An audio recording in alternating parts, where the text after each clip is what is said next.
జరిగింది, మనం చూసాము. కానీ కథా ప్రక్రియకు సంబంధించి ఒకే వేదిక మీద ఇలా ప్రత్యేక సంకలనాలు ఒకేసారి ఆవిష్కరణ జరగటం కొంచెం ఆరుదు. దీనికి కారణం ఏమిటంటే గత 2-3 సంవత్సరాలుగా తెలుగు సాహిత్యంలో కథకులు కథా రచన ఉత్సాహపూరితంగా సాగుతున్నాయి, పుస్తకాలు వెలువడుతున్నాయి, తర్వాత పాఠకులు వాటిని కొంటున్నారు, చదువుతున్నారు. దీనికి కారణం ఏంటంటే ఇంతకుముందు మనకు అంటే మార్పు కొన్ని చెడు ఫలితాలను కొన్ని మంచి ఫలితాలను తెచ్చింది. అంతకుముందు కేవలం వార్తాపత్రికలు సండే మ్యాగజైన్స్ ఉండేవి, వాటిలో మాత్రమే కథలు వచ్చే వీలుండేది. వాటి కోసం మనం కథ పంపించి కార్డు ముక్కలు రాసి రాసి అలసిపోయి ఎప్పుడో కథ బాగుంది వేస్తామని ఒక కార్డు, ఆ తర్వాత అది చేయడానికి 1 సంవత్సరం 2 సంవత్సరాలు పట్టేది. సంవత్సరానికి ఒకే ఒక కథా సంకలనం వచ్చేది. అది వాసిరెడ్డి నవీన్ గారు, పాపినేని శివశంకర్ గారు తెచ్చే కథా వార్షికలు, కథా సంకలనాలు. కానీ ఇప్పుడు ప్రచురణ సులభమైంది, డిజిటల్ ప్లాట్ఫామ్స్ వచ్చాయి, డిజిటల్ పబ్లికేషన్ వచ్చింది. తర్వాత ఎదురు చూసే కాలం అసలు తగ్గిపోయింది. మనం రాస్తే ఇన్స్టాలో రాయొచ్చు, ఫేస్బుక్లో రాయొచ్చు, తర్వాత నేరుగా రాసి నేరుగా పుస్తకం వేయడానికి వీలుంది. వాటన్నిటికీ మించి ఈ పాఠకులకు చేరే పద్ధతి చాలా డ్రాస్టిక్గా మారింది. ఉదాహరణకి ఆన్లైన్ అమ్మకాలు గత 2-3 ఏళ్లలో బాగా పెరిగాయి. ఇటీవలే మనం చూసాము, ఒక నవల 1,00,000 కాపీలు అమ్ముడుపోవటం బహుశా ఇతర భాషల్లో లేనే లేదు.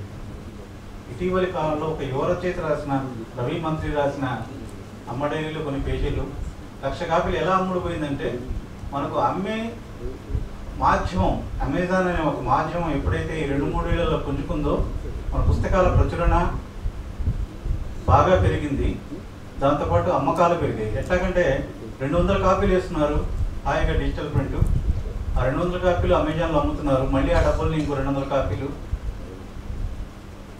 ఇంకోటి ఈ పిల్లలు చేసిన పని ఏమిటంటే, వీళ్ళు కథలు రాస్తూనే ఇన్స్టాగ్రామ్ లాంటి మీడియంలో వాళ్ళపైన షార్ట్ రైటింగ్ చేసి వాళ్ళ పాఠకుల్ని పెంచుకుంటున్నారు.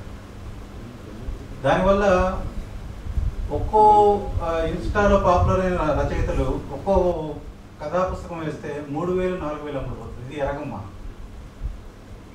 ఈ ఉత్సాహపూరితమైన వాతావరణంలో 4 సంకలనాలు మనం కలిసి చేద్దామనేది అనుకున్నప్పుడు సాధారణంగా ఎవరికి వాళ్ళకు ఇష్టాలు ఉంటాయి, ఎవరికి వాళ్లకు ఆ పుస్తకం ఎలా ఆవిష్కరించాలనేది ఒక ఊహ ఉంటుంది. మనం ప్రత్యేకంగా మన పుస్తకం ఆవిష్కరించుకుంటే దానికి ఒక ఐడెంటిటీ ఉంటుంది. అయినా సరే ఈ 4 సంకలనాల ప్రచురణకర్తలు అండ్ సంపాదకులు కలిసి చేద్దాము, అందరూ ఒకేసారి చూడటం బాగానే ఉంటుందని ఈ సంకలనాల ఆవిష్కరణ కార్యక్రమం పెట్టుకున్నాము. నేను ఇప్పుడు ఈ 4 సంకలనాల ఆవిష్కర్తలని వేదిక మీద పిలుస్తాను. వాళ్ళు వచ్చి ఆశీనులయ్యాక వారిలోంచి ఒకరు ఈ సభను ఉద్దేశించి ఇన్ జనరల్ కథా వాతావరణం గురించి, కథ మనకేమిటి అనే దాని గురించి ఒక ప్రారంభ వాక్యాలు పలుకుతారు. తర్వాత 4 కథల సంకలనాల ఆవిష్కరణ ఉంటుంది. ఆ సంకలనాల సంపాదకుడు, ఆవిష్కర్తలు ముందుకు వచ్చి ఆ సంకలనాల ఆవిష్కరణ చేస్తారు. ఆ తర్వాత ఈ వేదిక మీద ఉన్న అందరూ ఆవిష్కర్తలు ఈ సంకలనాల రచయితలకు ఒక్కొక్కరుగా పుస్తకాన్ని బహుకరిస్తారు, వారి వారి పుస్తకాన్ని. ఆ తర్వాత ఈ 4 పుస్తకాల సంకలనకర్తలు క్లుప్తంగా వాళ్ళ కృషిని ఆ సంకలనాల్లో ఏముందో చెప్తారు. తర్వాత మరో ఆవిష్కర్త పెద్దల్లో మరొకరు ఈ కథ గురించి, ఈ సందర్భం గురించి మాట్లాడతారు. స్పందన ఉంటుంది, సభ ముగుస్తుంది. అంతే, వేరే ఉపన్యాసాలు లేవు. సందర్భమేమో ఇది అని అనిపిస్తుంది. ఆ సందర్భంలో ఏం రాయాలి, ఎలా రాయాలి, జీవితాన్ని కథ చేయటం ఎలా, కథల నుంచి జీవితాన్ని నిర్మించుకోవటం ఎలా? ఈ రెండు ప్రశ్నల్ని ఒక సమతుల్యంగా పరిష్కరించుకోగలిగితే మనం మంచి కథకులము కావచ్చు, లేదా మంచి పాఠకులము, మంచి పౌరులం కూడా కావచ్చేమో. అట్లాంటి సందర్భాన్ని ముగ్గురు కలవాలి. అలా చేసుకోవాలంటే ఒకళ్ళు రచయితలు, రెండవది పాఠకులు, మూడవ వాళ్ళు ముఖ్యమైన వాళ్ళు ప్రచురణకర్తలు. అలా ముగ్గురు కలిసి ఒక మంచి సందర్భాన్ని, కథా సందర్భాన్ని, కథా ఉత్సవాన్ని ఏర్పాటు చేశారు. ఇంతకుముందే కదీర్ బాబు గారు చెప్పారు, కథలు రాయటం, వాటిని పాఠకుల దగ్గరికి తీసుకువెళ్ళటం అంతా కొత్త కొత్తగా జరుగుతోందని. మేము అంటే పాత తరం వాళ్ళం అంత కష్టమేం పడలేదు, ఉత్సాహంగానే రాసుకున్నాము, ఉత్సాహంగానే చదివారు. అలాగే మేము చదివేటప్పుడు కూడా ఎక్కడ కథ ఉంటే, మంచి కథ ఉంటే అక్కడికి పరిగెత్తుకుని వెళ్ళి లైబ్రరీని సొంతం చేసుకుని, తర్వాత ఫలానా రచయిత ఫలానా చోట ఉన్నారు అంటే అక్కడికి వెళ్ళి వాళ్ళని చూసి వాళ్ళ కథల గురించి వాళ్ళతో మాట్లాడి పోట్లాడి, అలాగే మిత్రులందరం కలిసి ఒకే ఒక కాపీ దొరికిన కథని చదువుకుని ఇంకా ఆ రోజు మర్నాడు కూడా ఆ కథ గురించి చర్చించుకుని వివాదాలు, వాదాలు వీటితో చాలా అద్భుతంగా గడిచాయి. ఇప్పుడు ఎవరికి వాళ్ళు సెల్ ఫోన్లో అంటే ఒకళ్ళ దగ్గర ఉంటే అందరం గబగబా ఒకే కాపీ ఉండేది. ముఖ్యంగా ఆ రోజుల్లో కోకు కథలు ఎక్కువ ప్రచురితం, ఇట్లా సంకలనాలు రాలేదు. కొడవటిగంటి కుటుంబరావు గారి కథ ఎక్కడో దొరికింది అని ఒకళ్ళు చెప్తే 10 మంది 15 మంది అక్కడికి చేరిపోయి ఆ ఒక్క కాపీని ఒకళ్ళు పెద్దగా చదువుతుంటే మిగిలిన వాళ్ళు విని అలా. ఇప్పుడు ఏముంది, మన దగ్గర ఒక కాపీ లింక్ దొరికితే అది వేరే వాళ్ళకి డిస్ట్రిబ్యూట్ చేస్తే ఎవరికి వాళ్ళు చదువుకోవచ్చు. ఆ అందం అది, ఈ అందం ఇది. సందర్భం మారింది కాబట్టి, కాలం మారింది కాబట్టి అందచందాలు కూడా మారుతాయి. మేము అప్పుడు అది చాలా అద్భుతమైనటువంటి కాలం అని మేము అనుకుంటాం. అబ్బా ఇప్పుడు ఇంత సమయం లేని ఈ ప్రయాణపు ఒత్తిడిలో, ట్రాఫిక్లో బయలుదేరి ఒక కథ కోసం అంత దూరం వెళ్లకుండా మన ఇంట్లో మనం చేసుకుని మళ్ళీ జూమ్ మీటింగ్ పెట్టుకుని మాట్లాడుకోవచ్చు. కాబట్టి ఇది బాగుంది. అలా కాలంతో పాటు కథ తన రూపాన్ని, సారాన్ని, స్వభావాన్ని, పాఠకులకు చేరే గమనాన్ని ఇదంతా మార్చుకుంటూ ప్రయాణిస్తూ ఉన్నది.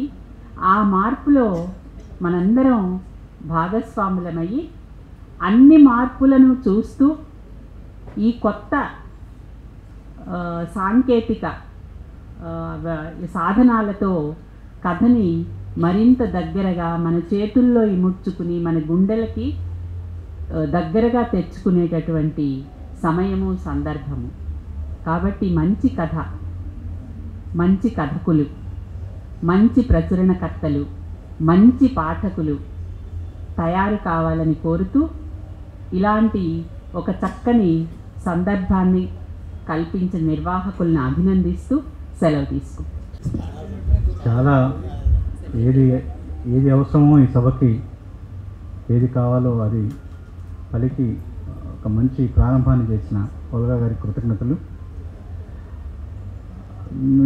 కథలు రాసేవాళ్ళు, కథలు స్వీయ సంపుటులు వేసుకునేవాళ్ళు, వాటికి సాధకబాధకాలు ఎలా ఉన్నా కథల్ని పత్రికల్లో ప్రచురించేవాళ్ళు, వాళ్ళ బాధలు ఎలా ఉన్నా సంకలనకర్తల బాధలు వేరేగా ఉంటాయి. సంకలనం చేయటం ఆల్మోస్ట్ శత్రువుల్ని కొందించుకోవటము, ఆల్మోస్ట్ ప్రాణహాని తెచ్చుకోవడమే. ఎందుకంటే ఇప్పుడు తగ్గింది. ఒక 5 ఏళ్ళు 10 ఏళ్ళ వరకు లేదా ఒక 4 ఏళ్ల క్రితం వరకు కూడా తక్కువ సంకలనాల కూర్పు జరిగేది. ఎందుకంటే అది ఖర్చు, తర్వాత యుగో క్లాషెస్ కూడా ఉంటాయి. నువ్వు సంకలనం వేస్తే నేను కథ ఇవ్వను అనే వాళ్ళు ఒకరు ఉంటారు, అందులో వాళ్ళు ఉంటే నేను ఇవ్వనని వాళ్ళు ఉంటారు. ఇది భలే గమ్మత్తు. ఇది ఫలానా వాళ్ళు ఉంటే నేను ఇవ్వను అంటారు. లేదా అది ఏ వరుస క్రమంలో పెడతారు అని అడిగేవాళ్ళు ఉంటారు. అంటే నేను సీనియర్ని నా కథ ముందు పెట్టాలి, అది ఆ తలనొప్పిని తప్పించుకోవడానికి ఆల్ఫాబెటికల్ ఆర్డర్లో పెట్టడం మొదలెట్టారు. నా పేరు చూసుకోవాలంటే మొహమ్మద్ ఖదీర్ బాబు అంటే కనపడదు, అది ఎక్కడో ఖదీర్ బాబు మొహమ్మద్ అని ఉంటుంది. ఈ తిప్పలు కాకుండా కొన్ని కథలు నిజంగానే మిస్ అవుతాయి. ఇప్పుడు ఈ 4 సంకలనాలు ఒకటి మాత్రం ప్రత్యేకంగా దీపావళి కథలకు ఆహ్వానిస్తే, కథలు రాస్తేనే అది ఆటోమేటిక్గా సంకలనంలో చేరుతుంది ఎంపికై.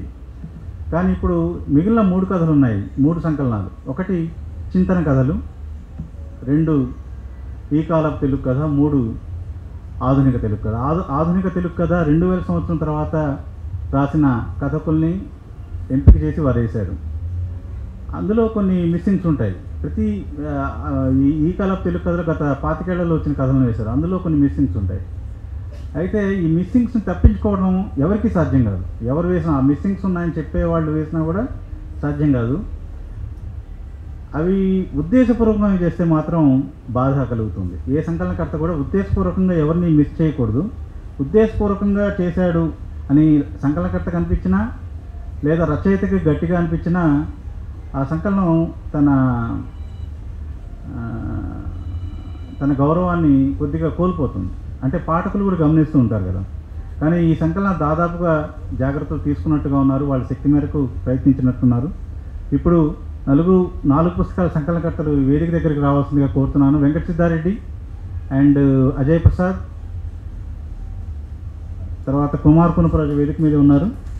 వాళ్ళకి ఒకసారి గట్టిగా చప్పట్లు కొడితే కుమార్ గారు, మహి అండ్ హరిప్రసాద్ సత్యప్రసాద్, మహి బెజవాడ రాలేదా? హరిప్రసాద్ సత్యప్రసాద్. ఇప్పుడు ఒకప్పుడు అంటే నేను ఫస్ట్ దర్గామెట్ట కథలు నా సొంత పుస్తకం 1998లో ప్రింట్ చేసినప్పుడు నవ్య ప్రింటర్స్లో చాలా లిస్ట్ వేసి ఆయన 19,500 21,500 అని చెప్పాడు. ఆ రోజుల్లో ఆ 21,500 చాలా పెద్ద అమౌంట్. ఇవాళ 25,000 ఉంటే మనం ఒక 500 కాపీలో లేదా 300 కాపీలో వేసుకోవచ్చు. ఆ రోజుల్లో 1000 కాపీలు మాత్రమే కొట్టాలి. 21,000 చాలా పెద్ద అమౌంట్. అందువల్ల కూడా ఇవాళ పుస్తకాలు వేయటం అందరికీ సులువైంది. కానీ పుస్తకాల ప్రొడక్షన్ మాత్రం అప్పుడైనా ఇప్పుడైనా అత్యంత కష్టమైన పని. దాని బదులు ఖచ్చితంగా చెప్తున్నాను, ఒక పెళ్లి చేయొచ్చు. పెళ్లి చేయాలంటే ఆ పనులు చేయడానికి చాలా వ్యవస్థలు ఏర్పడి ఉన్నాయి. పుస్తకం వేయాలంటే మనమే కష్టపడాలి. చాలామంది నువ్వు ఎక్కడికి వెళ్ళావు, ఇటు కోర్టు ఉంటుంది, వెళ్ళావు దగ్గర చివర కోర్టు ఉండదు, లేదా ఊకు దీర్ఘం ఎక్కడ పెట్టాలి, తర్వాత వెళ్తోంది ఎక్కడ ఉండాలి, వెళ్తుంది ఎక్కడ ఉండాలి, ఇవి కూడా తెలియకుండా మంచి కథలు రాస్తారు. ఈ లేకపోవడం వల్ల నిజమైన ఎడిటర్ ఏం చేయాలంటే అవన్నీ దిద్దాల్సి వస్తుంది. నేను గత 25 ఏళ్ళుగా దిద్దుతూనే ఉన్నాను, ఇక మీద కూడా దిద్దుతాను. ఈ ఒక్క ఏరియాలో తెలుగు రచయితలకి బోల్డని క్లాసులు పెట్టాలి. సంకలనకర్తలకి ఈ పని ఎంత తలనొప్పి అంటే వాళ్ళంతా గంటల తరబడి. ఇంకోటి ఏమిటంటే ఒక కథ కరెక్షన్స్ చేస్తే ఈ ఆపరేటర్ల నైపుణ్యం వల్ల కరెక్షన్స్ అన్నీ పోతాయి. అదే కాపీని మళ్ళీ ఇస్తారు, చేసిన కరెక్షన్సే మళ్ళీ చేయాలి. అందువల్ల కూడా ఈ కష్టాన్నంతటినీ పడి ఈ శత్రుత్వాన్ని తెచ్చుకుంటూ కూడా ఇంత గొప్ప పని చేసిన నాతో సహా మా అందరికీ ఒకసారి మీరు చప్పట్లు కొట్టాలని కోరుకుంటున్నాను. ఇప్పుడు 4 సంకలనాల ఆవిష్కరణ. ఆ సంకలనకర్త ఆవిష్కర్తలు ముందుకు వస్తే మేము ఆవిష్కరించి తప్పుకుంటాము, మళ్ళీ సంకలనకర్త ఆవిష్కర్తలు ముందుకు వస్తారు. తదుపరి పుస్తకానికి డివి సుబ్బారావు గారిని వేదిక మీదకు రావాల్సిందిగా కోరుతున్నాను.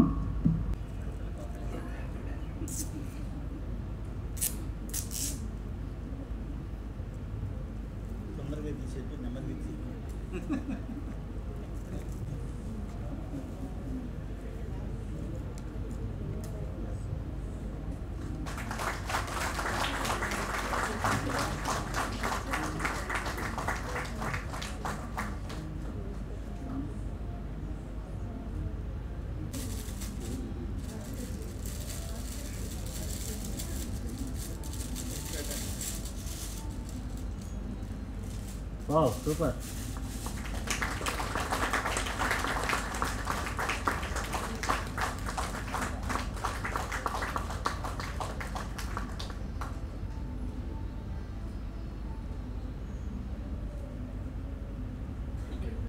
వీళ్ళని వెంకట సిద్ధారెడ్డి వాళ్ళది ఆధునిక తెలుగు కథ ఎవరు ఆవిష్కరిస్తారంటే వాళ్ళు మీరును కాచేని గారు అని చెప్పారు.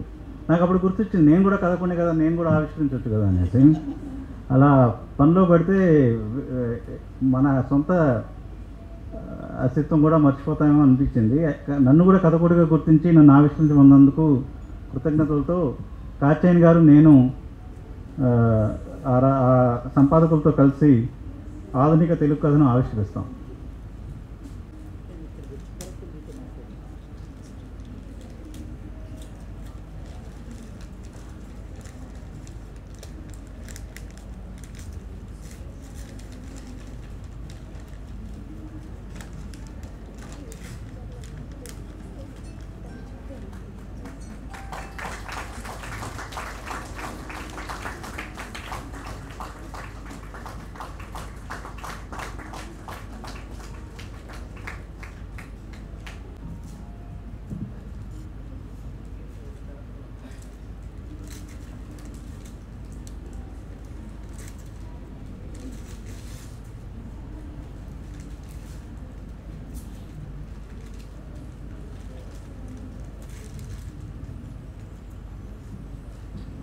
ఇంకోటి కూడా ఉంటుంది కదా.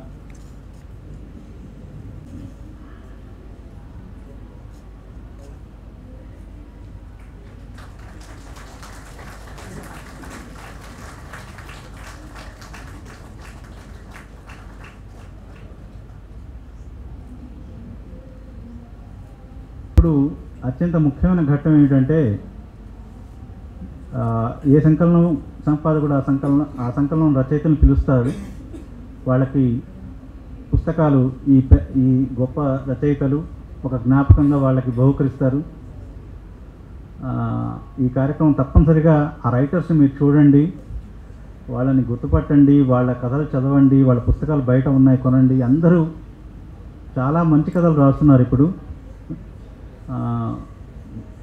వారిని ఈ సభలో పరిచయం చేయడానికే ఈ సంకలనాల ఆవిష్కరణ.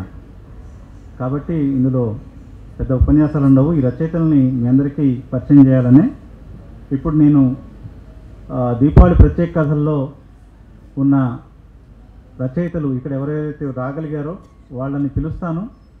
సాయివంశీ అక్కడి నుంచి పుస్తకం ఈ పెద్దలకి ఒక్కొక్కరికి వాళ్ళు ఆ రైటర్కి ఇస్తారు. సృజన వావిలపల్లి వైజాగ్ నుంచి వచ్చారు.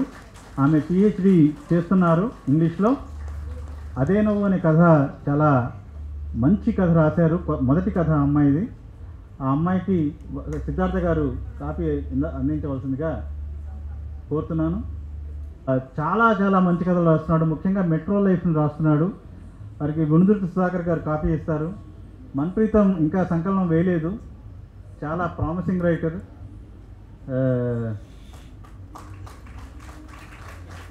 ఈ రచయితల్ని మీకు పరిచయం చేయడానికి ఈ సభ కాబట్టి వీళ్ళని మీరు తప్పనిసరిగా ఉత్సాహపరచండి.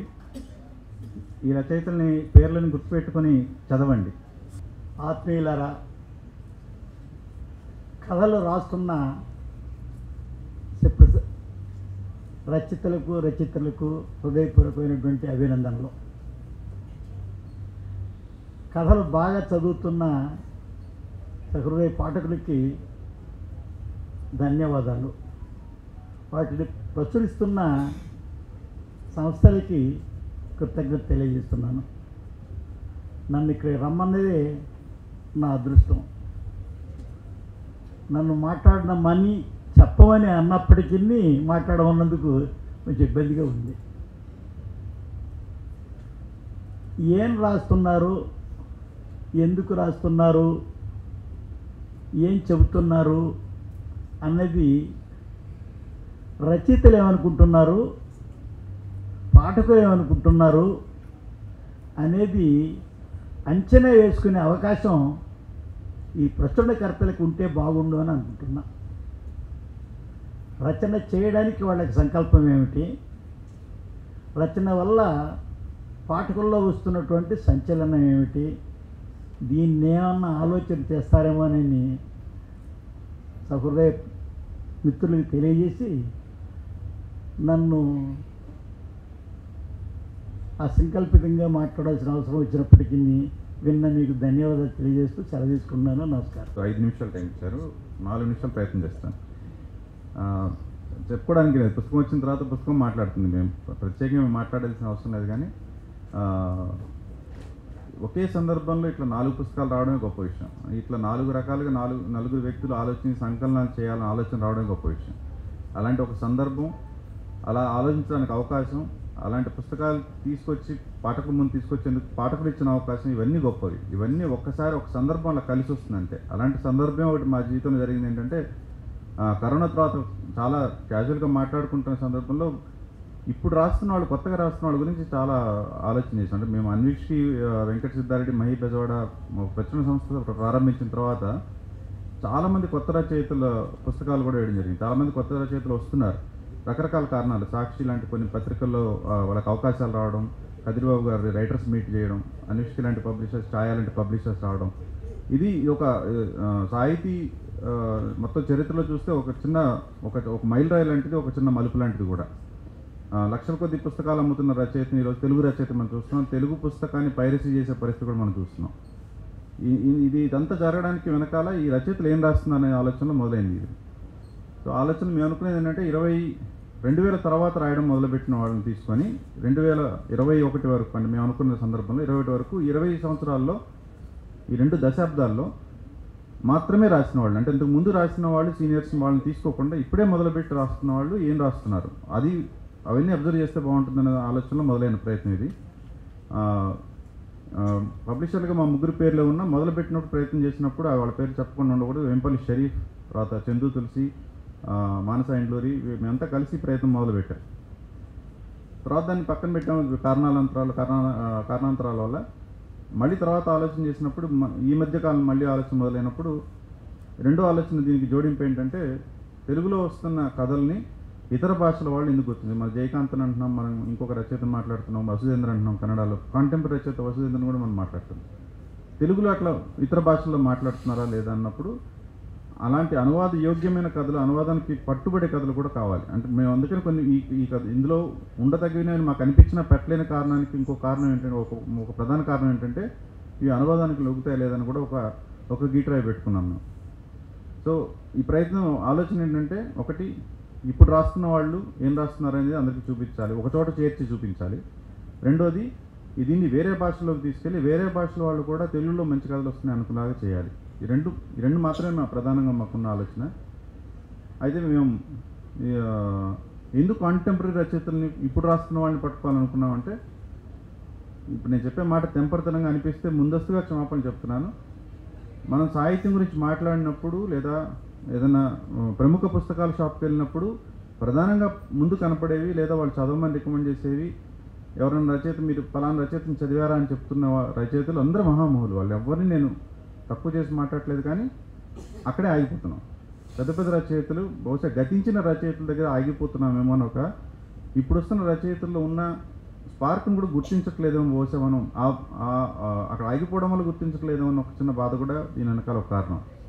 అందువల్ల ఆధునిక తెలుగు కథ అని ధైర్యం చేసి పేరు పెట్టాం. ఇవి పుస్తకం ఎప్పటికీ పూర్తి కాదు, పుస్తకం వచ్చే చేతిలోకి వస్తుంది అంతే.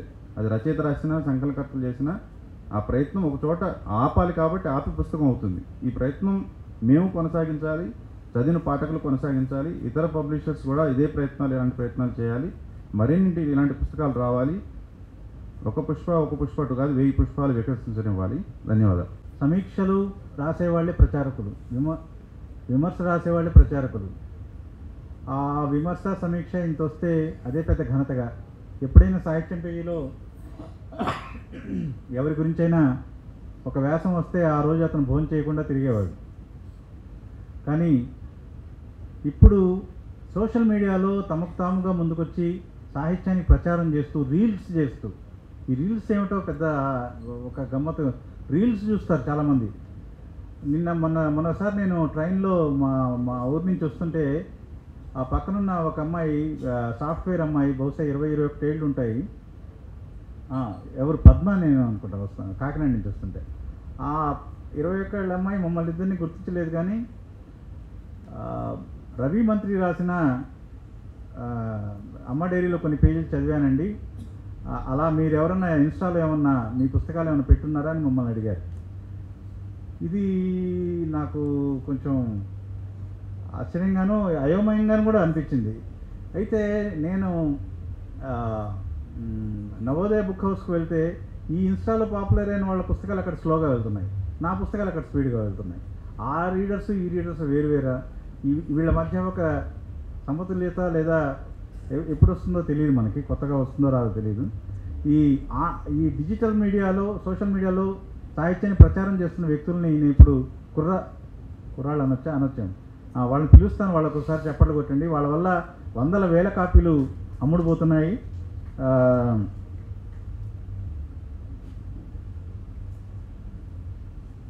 ఆరుద్ర ఈశ్వర్ ఉన్నాడా? ఆరుద్ర ఈశ్వర్ ఒకసారి రండి, వేదిక మీద రండి. అఖిల, కవనమాలి, ఆదిత్య, సాయి వంశీ, ఈ 5 మంది సోషల్ మీడియాలో ఎన్ని పుస్తకాలని రీల్స్ చేసి రైటర్స్తో ఇంటరాక్షన్స్ పెడుతూ, సొంత డబ్బులు ఖర్చు పెడుతూ బోల్డ్ అంతా సేవ చేస్తున్నారండి. వీళ్ళందరినీ మీ అందరూ చూడాలి. ఆరుద్ర రా, ఈశ్వర్, ఈ అబ్బాయి ఈశ్వర్. ఆదిత్య ప్రతి నెల ఒక రైటర్ని పిలిచి ఒక కేఫ్లో మీటింగ్స్ నిర్వహిస్తున్నాడు. అఖిల ఎక్కడ? కవనమాలి, ఆయన కవనమాలి, బ్లూ షర్ట్. అఖిల రండి. అందరికీ నమస్కారాలండి. Good evening to all. వేదిక మీద ఉన్న పెద్దలకి, స్నేహితులకి అందరికీ సాహిత్యమని.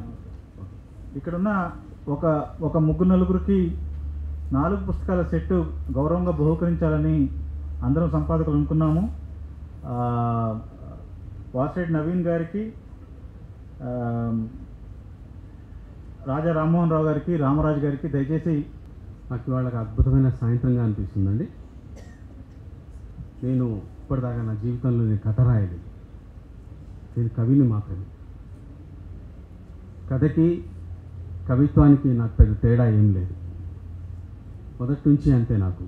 ఎందుకంటే బేసిక్గా నేను కవిత్వమైన, కథ అయినా, పాఠకత్వంలో నుంచి నా ప్రయాణం అంతా సాగింది.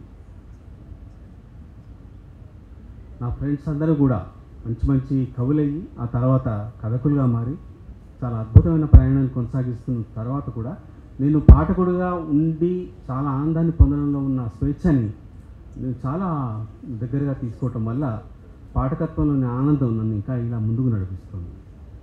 అందులో భాగంగానే చాలా పుస్తకాలు నేను చదువుతున్న ఈ సందర్భంలో, ఈ మధ్యకాలంలో కథలకు సంబంధించి చింతన కథలు అజయ్ ప్రసాద్ సంకలనం చేసి సంపాదకత్వంలో ముందుకు తీసుకొచ్చిన తర్వాత చూశాను. ముఖ్యంగా ఫస్ట్ ఏం చేస్తాము, ఒక కవి అన్న వ్యక్తి ఇందులో ఏమైనా కవిత్వాంశాలు ఉంటాయా, కవిత్వం ఉంటుందా అనే ఒక ఎక్స్పెక్టేషన్స్తో కథలు చదవడం మొదలు పెడతాడేమో. ఏ ప్రీ కన్సీవ్డ్ నోషన్స్ లేకుండా, ఏ ఎక్స్పెక్టేషన్స్ లేకుండా డైరెక్ట్గా కథల్లోకి వెళ్తే మాత్రం చాలా సందర్భాలలో, చాలా 99% కూడా మనం సాహిత్యంలో ఏర్పరచుకున్న అనేకమైన సరిహద్దులు, అభిప్రాయాలన్నీ చెరిగిపోయి ప్యూర్ రీడర్షిప్లోకి ఎంటర్ అయిపోతామండి. అప్పుడు మనకి కథ అంటే ఇలా ఉంటుంది, కవిత్వం అంటే ఇలా ఉంటుంది, నవల అంటే ఇలా ఉంటుంది అని ఏది గుర్తుకు రాదు. జస్ట్ నిజంగా ఆ రచనలో ఉండే ఆ ఎలక్ట్రిసిటీ మనల్ని పాఠకత్వంలోకి నిలబెట్టి తీసుకెళ్ళిపోతూ ఉంటుంది. అప్పుడు ఏమి గుర్తుకు రావు. అలాగే ఈ చింతన కథల్లో ప్రధానంగా నేను లోనైంది ఇట్లాంటి ఎక్స్పీరియన్స్కే నేను అనుకుంటున్నాను. చింతన కథలు మామూలుగా మనం అంటే గత 20 సంవత్సరాల క్రితం లేదా 3 దశాబ్దాల క్రితం చాలా అనేక సరిహద్దుల్ని, ఇంటర్ప్రిటేషన్స్ని, అడ్డుగోడల్ని అవన్నీ కూలిపోయినాయి. ఇప్పుడు for literature, politics, for any social, political అన్ని కాన్సెప్ట్స్ కూడా కుప్పకూలిపోయి వినిర్మాణం అయిపోయి అన్ని సరిహద్దులు చెరిగిపోయిన తర్వాత ఒక అత్యద్భుతమైన సందర్భంలో మనం ఉన్నాం. ఈ సందర్భంలో పాఠకుడు మాత్రమే ప్రైమరీ. ఆ పాఠకుడు అనేక సందర్భాల్లో అతను మాత్రమే డిసైడ్ చేస్తాడు సాహిత్యాన్ని. అలాగే అతను ఎట్లాంటి ఎక్స్పీరియన్స్కి లోనయ్యాడో చెప్పడానికి ఒక రెండు మూడు అంశాలు ఈ కథలకు సంబంధించి చెప్తాను, పూర్తిగా టైం తీసుకొని. ఫస్ట్ థింగ్, నేను ఈ కథలో ఏం చేశానంటే, నాకు ఏమనిపించిందంటే, ముఖ్యంగా చింతన కథలు అంటే మా కదిరిబాబు చెప్పినట్టుగా గుర్తుంది, ఆ చింత అనే మ్యాగజైన్ గుర్తుకు తెచ్చుకోవడం నాకు చాలా హ్యాపీగా అనిపించింది. ఎందుకంటే మేము ఒకే సందర్భంలో మొదలయ్యాము, మా జీవితం కూడా ఆ జీవితం నుంచి వచ్చాం కాబట్టి వాడు చాలా క్లోజ్ నాకు, అందుకే గుర్తు తెచ్చుకున్నాడు ఆ చింత మ్యాగజైన్ని. అదొక గొప్ప మ్యాగజైన్, అది ప్రయత్నం చేసాం, సగంలో ఆగిపోయాం. ఈ కథల్లో చింతన కథల్లో ప్రధానంగా ఏం జరిగిందంటే, ఇంటర్నల్ ట్రావెల్ అంటే ఇప్పుడు మనకు అనివార్యమైన కావలసిన ఇంటర్నల్ ట్రావెల్ని చాలా అద్భుతంగా ట్రావెల్లోకి తీసుకుపోవటం జరిగింది. అనేక కథలు ఇంతకుముందు మనకి చాలా సంకలనాల్లో చింతన కథలు వచ్చిన సందర్భాలు కూడా ఉన్నాయి. ఇండివిజువల్గా మహామహులైన రచయితలు కూడా ఈ చింతనని ఒక జాన్రాగా నిలబెట్టి గొప్ప విజయం సాధించిన వాళ్ళు కూడా ఉన్నారు. కానీ ఈ సంకలనంలో జరిగిన గొప్ప విషయం ఏంటంటే, ఇంటర్నల్ వరల్డ్లోకి వెళ్ళిపోయింది. ఇది ఇప్పుడు ప్రస్తుతానికి కాంటెంపరీ లిటరేచర్లో కమ్యూటర్స్ లిటరేచర్, ప్రయాణికుడి సాహిత్యం. ఆ కమ్యూటర్ లిటరేచర్ ఏంటంటే, ఫస్ట్ తను ఇంటర్నల్ వరల్డ్లో ట్రావెల్ చేసి, ఆ ట్రావెల్ చేసిన సందర్భంలో మానసికమైన పరిస్థితులని చెప్పేస్తూ చివరికి భౌతికమైన అంశాల్లోకి రూపుదాలుస్తాడు. భౌతికమైన అంశాలని ఇన్ఫ్లుయెన్స్ చేసి వాటిని ఫిజికల్గా ఎక్స్పీరియన్స్ చేసేటట్టుగా మార్చి, మళ్ళీ ఇంటర్నల్ ట్రావెల్ ఎలాగైతే ప్రయాణికుడు ఆ ట్రైన్లో వెళ్తూ రెగ్యులర్గా చేసే ప్రయాణికుడు ఈ ట్రావెల్లో భౌతికము అయ్యి మానసికము అయ్యి రెండింటినీ కలిపి మళ్ళీ ఒక కొత్త అనుభవాన్ని జోడించుకొని, అంటే అందులో విశ్లేషణలు ఏమీ ఉండవు, ఓన్లీ అనుభవం ఉంటుంది, జీవితం ఉంటుంది, ప్యూర్ జీవితం ఉంటుంది. ఆ ప్యూర్ జీవితానికి మనం అనుకునే పొలిటికల్ కనోటేషన్స్కి వీటికి సంబంధం ఉండకుండా కేవలం మనిషి ఉంటాడు, అతని అనుభవం ఉంటుంది, అతను ఉంటాడు, అతని ఇతరతనం ఉంటుంది. ఈ రెండింటి సమ్మేళనంలో గొప్ప వంతెన నిర్మిస్తాడు ప్రపంచానికి తనకి. ఇందులో ఎక్స్ప్రెషన్ స్టైల్ ఏంటి, జానరా ఏంటి, ఎక్స్పీరియన్షియల్గా చెప్పాడా, ఇవన్నీ ఏమి గుర్తుండవు. కేవలం జీవితం ఉంటుంది, జీవితంలోని ప్యూర్ ఎనర్జీ ఉంటుంది, ఆ ఎనర్జీతో మాట్లాడుతూ ఉంటాడు. అది పాఠకుడికి అందిస్తాడు, పాఠకుడే దాన్ని ముందుకు తీసుకుపోతూ ఉంటాడు. ఇలాంటి అనుభవం చింతన కథలో నాకు కలిగింది. ప్రతి ఒక్క కథ అద్భుతమైన కథ అండి, అది ఎక్స్పీరియన్స్ చేస్తే తప్ప మనం దాని గురించి మాట్లాడటానికి వీలైన కథలు ఉన్నాయి. అందుకుగాను నేను మనస్ఫూర్తిగా మా అజయ్ ప్రసాద్కి నేను కృతజ్ఞతలు చెప్తున్నాను. ఈ అవకాశాన్ని ఇచ్చినందుకు ఒక పాఠకుడిగా నేను చాలా గర్వంగా ఫీల్ అవుతున్నాను. థ్యాంక్ యూ వెరీ మచ్ అండి. సభకి నమస్కారం, వేదిక మీద ఉన్న పెద్దలందరికీ నమస్కారం. ఈ వేదిక మీద ఈ సభలో ఉన్న చాలామంది రచయితల్ని చదువుకొని పెరిగిన వాళ్ళం, సాహిత్యం మీద ఇంట్రెస్ట్ పెంచుకున్న వాళ్ళం. నేను కేవలం జర్నలిస్ట్ని మాత్రమే, సాహితీవేత్త అలా చెప్పుకోవడానికి వీలు లేనే లేదు. అయితే ఒక 40 సంవత్సరాలు జర్నలిస్ట్గా పనిచేయటం వల్ల విశాఖలో, విజయవాడలో, తిరుపతిలో, హైదరాబాద్లో చాలా ఏళ్ళు పనిచేయటం వల్ల చాలామంది పెద్ద రచయితలు, కవులతో బోల్డంతా సాన్నిహిత్యం ఉండటం వల్ల, సాహిత్యం మీద ఇంట్రెస్ట్ ఉండటం వల్ల వ్యక్తిగతంగా నాకు మేలు జరిగింది. ఎప్పుడో 79లో ఎప్పుడో వైజాగ్లో పనిచేస్తున్నప్పుడు రాయగడ అనే ఒక చిన్న ఊళ్ళో చిన్న సాహిత్య సమావేశానికి శ్రీశ్రీ గారిని పిలిచారు. ఆ జర్నలిస్టులు నన్ను కలిసి వైజాగ్లో, సార్ శ్రీశ్రీ గారు రేపు పొద్దున్న పలానా టైంకి బస్సులో రాయగడ వెళ్తున్నారు, మేమంతా ఆర్గనైజేషన్ బిజీగా ఉన్నాము, మీరు ఆయనతో పాటు వెళ్ళండి అని చెప్పారు. అప్పుడు నేను షాక్ నుంచి తేరుకోవడానికి చాలా టైం పట్టింది. నాకు అప్పుడు 21 ఏళ్ళు ఉంటాయేమో. శ్రీశ్రీ గారితో బస్సు ఎక్కాను. ఒక దుర్భరమైన ఎర్ర బస్సు నిండా ఆడవాళ్ళు, కూరగాయలు, బుట్టలు, సంచులు ఘోరంగా ఉంది. శ్రీశ్రీ గారికి కూర్చోడానికి చోట్లేదు, నిల్చొని ఉన్నాడు శ్రీశ్రీ. ఈయన మహాకవి చోటు ఇవ్వండి అని అడగడానికి అక్కడ ఎవరికి తెలియదు ఆయన ఎవరో. అలా నిల్చునే ఆయనతో చాలాసేపు మాట్లాడుకుని రాయగడ వెళ్ళాము. చాలా సక్సెస్ఫుల్గా సభ జరిగింది వేరే అలా. అలాగే వైజాగ్లో ఉండటం వల్ల రావిశాస్త్రి గారితో బోర్డు సార్లు కలిసి మాట్లాడటం, కాళీపట్నం రామారావు గారు ఇంటికి వెళ్ళటం, త్రిపుర గారిని కలిసి మాట్లాడటం, ఇంకా చాలామంది పెద్ద రచయితలు కవులు ఉన్నారు. ఒకసారి విజయవాడలో ఆరుద్ర గారి షష్ఠపూర్తికి హనుమంతరాయ గ్రంథాలయంలో సభకి వెళ్ళాం. ఆరుద్ర గారిని రామలక్ష్మి గారికి దండ వేసి చాలా ఘనంగా సన్మానం చేశారు రచయితల సంఘాల వాళ్ళు. అప్పుడు ఆరుద్ర గారు ఏం చెప్పారంటే, అప్పుడు నేను చాలా చిన్నవాడిని, 15-16 ఏళ్ళ కుర్రవాడిని, బాగా కోపం తెచ్చుకున్నవాడిని, ఇంటి మీద అలిగిన వాడిని, చిన్న ట్రంక్ పెట్టి పట్టుకుని గబగబా విజయవాడ స్టేషన్కి వచ్చి రైలు ఎక్కి పైబెర్త్ మీద పడుకుంటూ పోయాను. చిన్న కుర్రవాడిని, నాకేమీ తెలియని వాడిని, తర్వాత ఏమైందో తెలీదు, రైలు ఎక్కడికి వెళ్ళిందో తెలీదు. చాలాసేపు అయితే తెల్లవారింది, ఎవరో వచ్చి నన్ను లాఠీతో కొట్టి నిద్ర లేపి ఎవడో అడిగారు. అయితే నాకేమీ తెలియక కంపార్ట్మెంట్లో కిందకి దిగి ఇలా కిటికీలో చూస్తే లాహోర్ అని ఉంది. నేను లాహోర్ వెళ్ళిపోయాను, నాకు అసలు ఏమీ తెలియదు, 16 ఏళ్ళ కుర్రాడిని.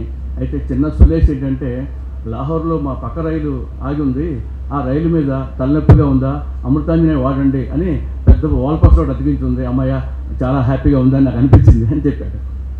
అంటే ఇలాంటి ఎక్స్పీరియన్స్లు ఒక కొన్ని డజన్లు చెప్పగలను నేను వాళ్ళతో. అలాగే పతంజలి గారితో 25 ఏళ్ళు కలిసి పనిచేయటము, అలాగే మా అన్న ఆర్టిస్ట్ మోహన్ దగ్గరికి కవులు కళాకారులు అందరూ రావటము, నామిని సుబ్రహ్మణ్య నాయుడు 82 నుంచి మంచి మిత్రుడు కావటము, ఇవన్నీ తప్పితే కథ గురించి నేను పెద్దగా చెప్పేది, సాహిత్యం అంటే ఏంటి అని మిమ్మల్ని ఎడ్యుకేట్ చేసేది ఏం లేదు, కొలుత అంతకంటే లేదు. ఈ యాక్సిడెంట్ ఎలా జరిగిందంటే, కోనపరాజు కుమార్ గారు పాత స్నేహితులు అవటం వల్ల పైగా టాల్స్టాయ్, డాస్టోవెస్కీ అన్నీ ట్రాన్స్లేట్ చేయించి ఆయన డబ్బులు ఖర్చు పెట్టుకొని అవి పబ్లిష్ చేయడం ఆయన అంటే నాకు గౌరవం. ఆయన చాలా క్యాజువల్గా ఒక నెల క్రితం ఎప్పుడు ఈ కాలం తెలుగు కథ వేస్తున్నాం, మీరు ముందు మాట రాయండి అన్నాడు. ఏముందిలే ఓకే అన్న. తర్వాత ఆయన 30 కథలు ఇచ్చాడు డీటీపీ చేసి. 30 కథలు చదవడం అంటే పెద్ద పని. ఇది దాదాపు 400 పేజీల పుస్తకం, ఇది 382 పేజీలు. అరే భలే దొరికిపోయాని అనుకున్నాను. అయినప్పటికీ రోజుకు 2-3 కథలు చదివి రాశాను. అయితే ఎంత మంచి ఎక్స్పీరియన్స్ అంటే ఈ కథలు చదవటం. ఇందాక హరిప్రసాద్ సత్యప్రసాద్ గారు చెప్పినప్పుడు ఈ కాలపు టాలెంట్, వీళ్ళు ఎలా ఆలోచిస్తున్నారు, మన సమస్యనో పెయిన్నో వేదన్నో ఎలా రాస్తున్నారు. అప్పటి చాగంటి సోమయాజులు, జంపన పెద్దిరాజు, కళ్యాణ సుందరి జగన్నాథు, వీళ్ళని చదువున్నాము. ఇట్స్ ఎ గ్రేట్ ఎక్స్పీరియన్స్ అది. అయితే ఇప్పుడు రాస్తున్న వాళ్ళు ఎవరికి పెద్దగా తీసిపోయే వాళ్ళు కాదని అనిపించింది. అంత మంచి ఎక్స్పీరియన్స్ ఉంది. ముఖ్యంగా ఈ సభలో ఉన్న ఎంట్లపల్లి భారతి గారు, ఈ సభలో లేని ఎంఎస్కే కృష్ణజ్యోతి గారు, మానస ఎండ్లూరి గారు. ఈ మానస ఎండ్లూరి, శ్రీ ఊహ, వీడెవరు కథలు రాసి నేను చదివేవాడిని కాదు. రూబీనా పర్వీను, ప్రతి ఒక్కరు కథలు రాసేది అనుకునేవాడిని. చదివితే చాలా బాగున్నాయి ఆ కథలు, చాలా ఆశ్చర్యపోయాను. రూబీనా పర్వీన్ నాకు చాలా కాలంగా తెలుసు. అయితే ఆవిడ నాలాగా ఎప్పుడేమో రాయలేదు. ఆవిడ జమిలిపోగు కథా సంకలనంలో చివరి కథ దేవులి అని ఉంటుంది అనమాట. అది నిజంగా షాక్ ఆ కథ చదవడం. అయితే అంటే అలా సింగరేణి కాలనీలో ఒక భయానకమైన జీవితాన్ని ఆవిడ లైఫ్ని రాయటం, ఆవిడ ప్రజెంట్ చేసిన తీరు నాకు చాలా ఆశ్చర్యం కలిగించింది. ఇంకా చాలామంది కథకులు, అజయ్ ప్రసాద్ గారు, మెహర్ గారు, మన సభలో ఉన్న చాలామంది రచయిత కథలు నేను క్షుణ్ణంగా చదివాను. చాలా బాగా రాశారు. అంటే అదేంటో ఒక హోప్ ఉందన్నమాట. అంతా నాశనం అయిపోయింది, ఇప్పుడు ఎవరు చదివేవాళ్ళు లేరు, రాసేవాళ్ళు లేరు అనేది నిజం కాదని, మనకి మంచి సాహిత్యం వస్తుందని నేను గట్టిగా అనుకున్నాను. అది నా ఒపీనియన్. అది that's it. Thank you very much. కథా సాహిత్యానికి గొప్ప సేవ, తర్వాత కృషి. తెలుగు కథ దాని వ్యక్తిత్వాన్ని, దాని దృక్పథాన్ని కోల్పోకుండా ఉండడానికి ఒక పెద్ద కాపుగాచిన సిరీస్, కథా సిరీస్. గత 35 ఏళ్ళుగా ఈ సంకలనాలు అవిరామంగా రావడం మరే భాషలోనూ లేదు, బహుశా ప్రపంచ భాషల్లో కూడా లేదు. పాపినేని శివశంకర్, వాసిరెడ్డి నవీన్ గారు ఆ సంకలనాన్ని కూర్చారు. వారిలో నవీన్ గారు ఇక్కడ ఉన్నారు. ఇక్కడ వేదిక మీద ఉన్న ఆవిష్కర్తలు అందరూ కలిసి ఈ 4 పుస్తకాల సెట్ వారికి బహుకరిస్తారు. 4 పుస్తకాల సెట్ వాసిరెడ్డి నవీన్ గారికి ఇవ్వవలసింది. ఒకసారి వాసిరెడ్డి నవీన్ గారి కృషికి ఈ సంకలనాల్లోని 2 రచయితల్ని 2 నిమిషాలు మాట్లాడతారు తమ స్పందన. దాంతో ఈ కార్యక్రమం ముగుస్తుంది. ఒకరు ఎండపల్లి భారతి. ఆమె ఖచ్చితంగా మీరంతా ఒకసారి మిమ్మల్ని పలకరించాల్సిన ఒక రచయిత. ఎండపల్లి భారతి. పర్లేదమ్మా, తెలుసు నువ్వు ఏం మాట్లాడతావు. రామ్మా, రామ్మ, రా రా రా. అలాగే అదే వచ్చి చెప్పుమ్మా. దా రామ్మ, దా రండి రండి రండి. ఎండపల్లి భారతి ఊరికి అలా అంటారు. ఆమె వీడియో టెలిఫిల్మ్ తీస్తారు, ఒక మ్యాగజైన్ ఎడిట్ చేస్తారు. ఆమె మళ్ళీ ఏం చదువుకోలేదు, 5వ క్లాసు వరకు చదివారు. ఆమె ఫోన్లోనే కథలు రాస్తారు. నాకు ఎంత దుఃఖం అంటే అది ఇంత ఒక రైటర్కి ఒక ల్యాప్టాప్, కంప్యూటర్ ఇవన్నీ సమకూర్చుకునే ఆర్థిక స్థితి పుస్తకాల అమ్మకాల మీద రావాలి. తను ఫోన్లో ఒక నవలే రాసిందంటే ఇట్లా ఇట్లా ఆ కళ్ళేం కావాలి, ఆ చేతులేం కావాలి. కానీ ఆమె భాష ఇప్పుడు ఆమె కొత్త పుస్తకం దేవరహస్యాలు అనే పుస్తకం రాబోతుంది. ఆ దేవరహస్యాలు అంటే ఏమిటంటే పల్లెటూరి స్త్రీలలో ఆంతరంగిక దైహిక రహస్యాలని ఆమె చాలా ఓపెన్ లాంగ్వేజ్లో, బహుశా తెలుగులో అట్లాంటి పుస్తకం ఇంతకుముందు లేదు, ఇక మీదట రాదు. అది భారతి మాత్రమే రాయగలదు, దేవరహస్యాలు. అది ఆ రచనలో నా ప్రమేయం కూడా ఉన్నందుకు సంతోషిస్తున్నాను. భారతి మాట్లాడు. వేదిక మీద ఉన్న పెద్దలకి, ఆసీనులైన పెద్దలకి అందరికీ నా నమస్కారాలు. ఏం మాట్లాడాలో దేని గురించి? కథలు, నేను రాసిన కథలు.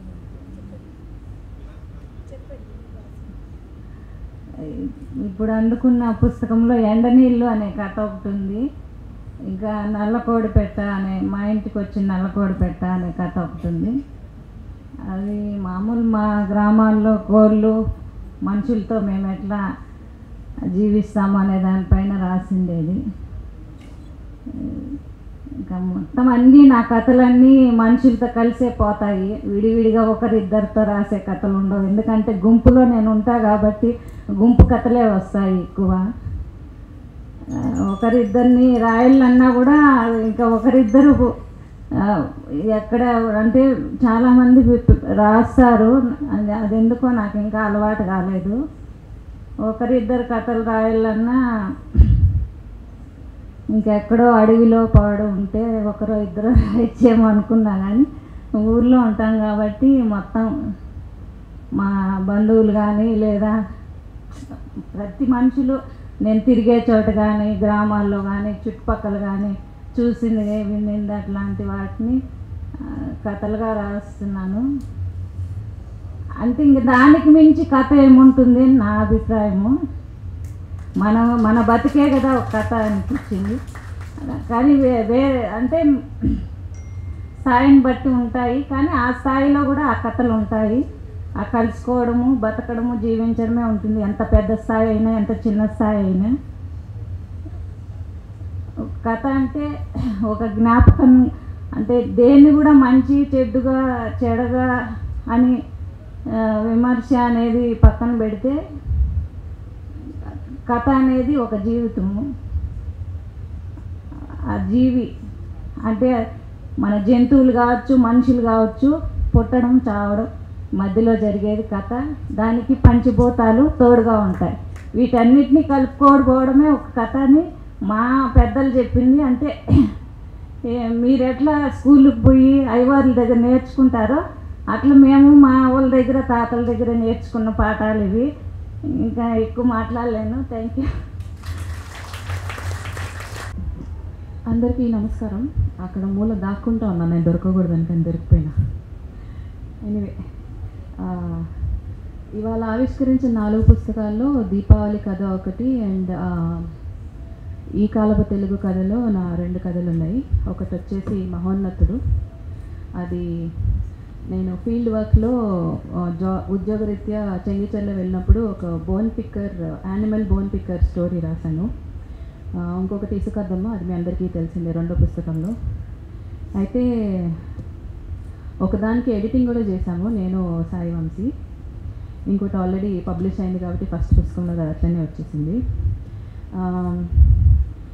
ఈ పుస్తకాల్లో, ఈ సంకలనాల్లో ఇట్లా కథలు రావడం అనేది ఒక ప్రౌడ్ మూమెంట్ మా అందరికీ, కొత్తగా రాసే వాళ్ళకి. అలాగే ఒక మంచి అచీవ్మెంట్ కూడా. ఎందుకంటే ఇప్పుడు ఫర్ ఎగ్జాంపుల్ మీకు చెప్పాలంటే దీపావళి కథలో కుప్పిలి పద్మ గారి కథతో పాటు నా కథ ఉండటం నేను తనతో ఒకసారి చెప్పాను కూడా. ఎవరి కథలు అయితే మేము చిన్నప్పటి నుంచి చదువుతూ పెరిగామో, ఎవరైతే ఇన్స్పిరేషన్గా తీసుకున్నామో వాళ్ళ కథల పక్కన మా కథ ఉండటం అనేది ఒక అచీవ్మెంట్గా ఫీల్ అవుతున్నాము. సో ఇది నా ఒక్క రిప్రజెంటేషన్ కాదు, మాతో పాటు రాసిన చాలామంది యంగ్స్టర్స్ మేమందరం మాట్లాడుకున్నప్పుడు అనుకున్న మాట ఇది. సో ఇట్లాంటి అవకాశాలు రావడం అనేది కొత్త రైటర్స్కి చాలా మంచి అవకాశం, ఇన్స్పిరేషన్ కూడా. సో ఇంత మంచి పనులు చేస్తున్న ఇక్కడ సంపాదకులందరికీ నా కృతజ్ఞతలు. Thank you. ఇది సభ 1 నిమిషంలో ముగుస్తుంది. ఇదంతా చూశాక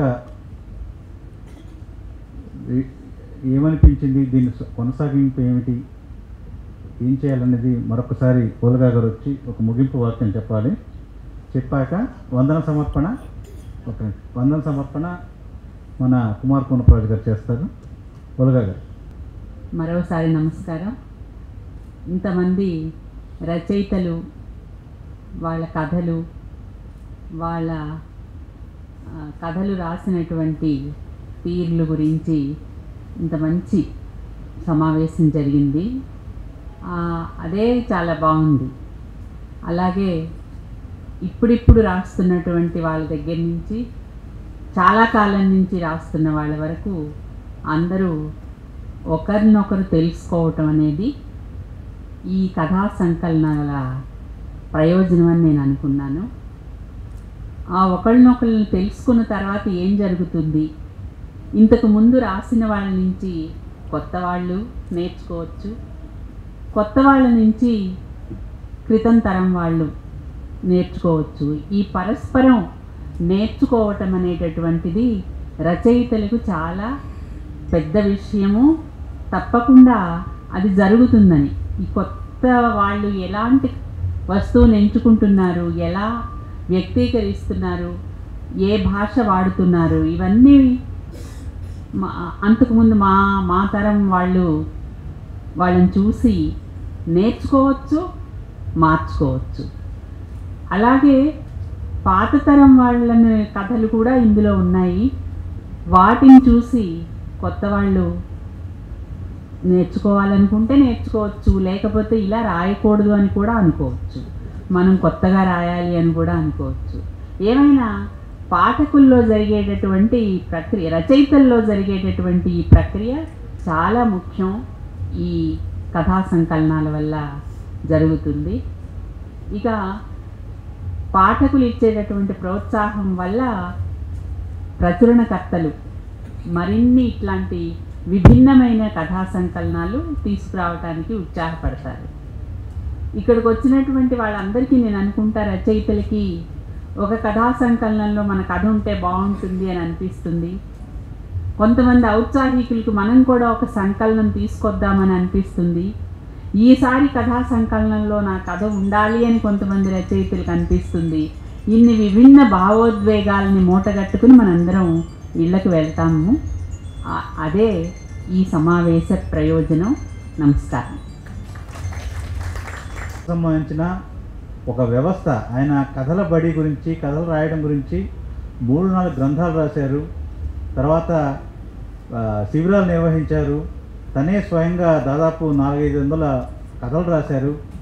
ఆయన పాలు కథ, ఆయన రియల్ ఎస్టేట్ కథ, అద్భుతమైన కథలు. తర్వాత తెలంగాణ భాషను విస్తృతంగా తెలుగు పాఠక లోకానికి చేరువ చేశారు. వారికి మా 4 సంకలనాల సంపాదకుల తరఫున ఒక సెట్టును బహుకరిస్తున్నాను. ఆయన కృషికి గట్టిగా ఒకసారి చప్పట్లు కొట్టవలసిందిగా. వేదికను అలంకరించిన లబ్ధ ప్రతిష్ట కథకులకు,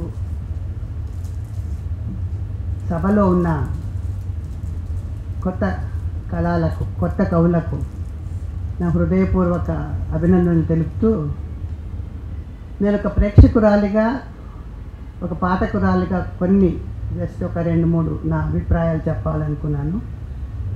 నేను బేసిక్గా 40 ఇయర్స్ నుండి కవితలు రాసుకుంటూ ఉన్నా, కానీ కథలన్నా కూడా నాకు ఎంతో ఇష్టము. ఒక 2 సంకలనాలు కూడా తీసుకొచ్చాను. రమ్య ద రోబో అని, ఇంకొకటి పేగుబంధం అని. ఇప్పుడు ఈ సభలో ఈ 4 సంకలనాలు తీసుకొచ్చిన సంపాదకులందరికీ కూడా నా హృదయపూర్వక అభినందనలు. అందులో ఉన్న కథకులందరికీ కూడా అభినందనలు. ఈ కొత్త కథ, ఆధునిక కథ అంటూనే ఆ టైటిల్స్లోనే ఈ ఆధునిక సమాజంలో, ఈ వేగవంతమైన సమాజంలో అంతే వేగవంతంగా జీవితాల్లో మార్పులు వస్తున్నాయి. మానసికంగానండి, మానవ సంబంధాలనండి, సంసారాలనండి. ఈ మధ్య మనము విడాకులు అనేది ఎక్కువ వింటున్నాం. ఒకప్పుడు అది ఒక పెద్ద గొప్ప పాపమో నేరమో అన్నట్టు ఉండేది. కానీ ఇందులో తప్పు లేదు. నేను అనడం ఏంటంటే, కొత్త కథకులు కూడా వాళ్ళ 2-3 తరాల వెనక్కి ప్రయాణించాలని నేను చెప్తున్నాను. కొత్త రచయిత్రులు కూడా ఇప్పుడు వాళ్ళ ఊహలు, వాళ్ళ ఆలోచనలు ఎంతో బాగున్నాయి. మా తరం వాళ్ళు కూడా నేర్చుకోవాల్సిన వాళ్ళు చాలా ఉన్నాయి. ఆడవాళ్ళ పెళ్ళిళ్ళ గురించి కానివ్వండి, చదువుల గురించి కానివ్వండి, ఆ స్త్రీకి ఉన్న ఆ స్వాతంత్రాన్ని మనం గుర్తించడం కానీ, ఇవన్నీ అవసరం. అప్పుడు మా కాలంలో మా నాన్నగారు అంత అభ్యుదయంగా ఉన్నారు కాబట్టి ఆ 4 ఆడపిల్లలు చదివినాం. కానీ మా తరంలో చాలామందికి చదువు లేదు. ఇప్పుడు చూస్తున్న ఈ కొత్త కవులను చూస్తున్నప్పుడు చాలా సంతోషంగా ఉంటుంది నాకు. అందరి పేర్లు ఇప్పుడు మళ్ళీ నేను చెప్తే టైం అయిపోతుంది. అందరి కథలు చదువుతూ ఉంటాను. నేను ఒక్కటే అంటున్నా, ఈ కొత్త తరం వాళ్ళందరూ కూడా యూ ప్లీజ్ ట్రావెల్ 2-3 జనరేషన్స్, మీ జనరేషన్స్లోనే వెనక్కి పోండి. రూట్స్లో ఒక 7 తరాలని అలెక్స్ హేలీ రాసిన కథలో కింటాకుంటి పోతాడు. దానివల్ల ఏంటి అంటే, ఈ కొత్త కవులలో వాళ్ళు చవి చూడని, వాళ్ళు అనుభవించని కాలాన్ని తెలుసుకుంటారు. మన అవ్వతాతలు కానివ్వండి, గ్రాండ్ పేరెంట్స్ అసలు ఆ కథలు వినడమే ఈ కాలంలో పోయింది. వాళ్ళు అంతా ఓల్డ్ ఏజ్ హోమ్లకు పోవడం వల్ల. సో ఇది చాలా అద్భుతమైన సభ. కదీర్ బాబు గారికి మొదటి నుంచి, ఆయన దర్గామేట కథల నుంచి కూడా నేను అభిమానిని. I'm fan of his stories. అతని కథనమే చాలా ప్రత్యేకంగా ఉంటుంది. సో మా సహోదరుడు, నేను రాయలసీమ నుండి వచ్చాను, చిత్తూరు జిల్లా నుండి. ఇక్కడ అంబేద్కర్ ఓపెన్ యూనివర్సిటీలో వర్క్ చేస్తూ నేను 45 ఇయర్స్ నుండి నా కవితలు అవన్నీ రాసుకుంటూ ఈ మధ్యనే సంకలనం తీసుకొచ్చాను. గజళ్ళు రాశాను, కథలు రాశాను. సో మీరు తప్పక రావాలమ్మా అని మా సోదరులు కదీర్ బాబు గారు ఆహ్వానిస్తే తప్పకుండా వచ్చాను. ఇది నాకు చాలా సంతోషమైన సమయము. అందరూ కూడా స్టేజ్ మీద ఉన్న అందరూ పెద్దలకి, ఓల్గా అక్క గారికి, పద్మ గారికి, కాత్యాయని గారికి, అందరినీ కూడా నేను హృదయపూర్వకంగా కొత్త కవులకు కూడా అభినందన తెలుపుతూ నాకు ఈ అవకాశం ఇచ్చినందుకు సోదరుడు కదీర్ బాబుకి ధన్యవాదాలు తెలుపుతున్నాను. మా భారతి, షీఈస్ ఫ్రమ్ మదనపల్లి. నాకు చాలా సంతోషం ఆమె కథలు చదవడం. మా ఇంట్లో కూడా నా బుక్స్ 3 మా అమ్మ నాన్న రిలీజ్ చేస్తే ఆ రోజు మా ఇంటికి కూడా వచ్చింది. నిజంగా చాలా ఆ మదనపల్లి ఏరియాలో ఉండే ఆ మాండలికాన్ని, ఆ జీవితాన్ని అంత బాగా చిత్రిస్తుంది తను. తనకు అభినందనలు Bharathi. Thank you very much.